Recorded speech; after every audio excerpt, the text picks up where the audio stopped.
Peshkom yurgan paytlarimda hech kim gapimni bir tinga olmagan. Endi ajrashgan edim, qo'limda 4 ta bolam bilan ko'chada qolib ketgan edim. O'sha paytda Safiya 3-4 oylik bo'lgan, даже bitta pampersga pulim bo'lmagan vaqtlari ham bo'lgan. Mani biznesim Safiya bilan baravar o'sdi. O'sha paytda 4 ta bolam bor.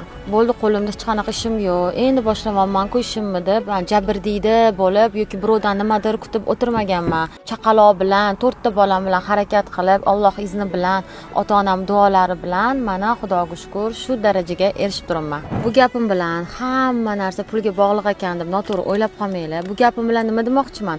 Ayol kishi qachonki o'zini ustida ishlasa, rivojlansa, bilimiga, ilmiga pul sarflasa, bolalariga ham, karyerasini ham baravar olib borsa, o'shanda atrofdagilarni ayol kishiga bo'lgan hurmati ham boshqacha bo'lar ekan. Bu videodan maqsad jertvani yoqib olib yoki o'zimdan bechorani ko'rsatish emas. Menga o'xshagan ayollar juda ham ko'p. Uyda o'tirib qolmasdan, kimdir menga shu narsani qilib berar ekan deb kutmasdan, o'zingizlar uchun harakat qilinglar, ilmingizga pul sarflanglar, rivojlaninglar, o'zingizlarning ustingizda doimo ishlaylar. Aytgancha, menga podpiska tashlab qo'yinglar, sizlar bilan birgalikda rivojlanamiz.